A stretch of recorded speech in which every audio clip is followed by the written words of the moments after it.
இல்ல நல்ல படம் எடுத்திருக்காங்க. அதாவது நம்ம காலேஜ் ஸ்கூல் லைஃபை வந்து நல்லா இது பண்ற மாதிரி ரீகால் பண்ற மாதிரி இருக்கு. இமேஜ் சூப்பரா எடுத்திருக்காரு. படம் எடுத்திருக்காரு. ஃபர்ஸ்ட் டைம் எடுத்திருக்காரு. திருச்சி டைரக்டர்.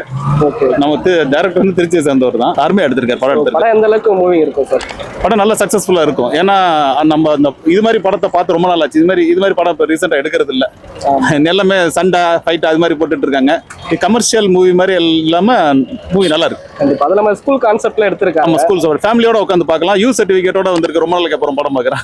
கண்டிப்பா ஃபேமிலியோட பார்க்கலாம் படம். விஜயவா இருந்ததா நம்ம விஜய் டிவில இருந்திருக்காரு கலக போகுது. இதுல அதுல இருந்தா இப்போ படத்துக்கே வந்திருக்கு. செகண்ட் படம் தான் இருக்கு. அவருக்கு எந்த அளவுக்கு மோட்டிவா இருக்கும் சார் நெக்ஸ்ட் படம்? கண்டிப்பா டைரக்ஷன் எல்லாத்துக்குமே வந்து பாத்தீங்கன்னா இதுல மேக்ஸிமம் இருக்கிற எல்லாமே ஃப்ரெஷ் ஃபேஸ் மாதிரி தான் இருக்கு. எல்லாமே நல்லா தான் பண்ணிருக்காங்க. மோதிர கையில ஒரே ஒரு குத்து குத்திர. மோதிர கையில குத்தவா அண்ணா? ஏதோ சென்டிமெண்டா கேக்குறானே. போடா போகுதுண்ணே, ஒரு குத்து குத்துண்ணே.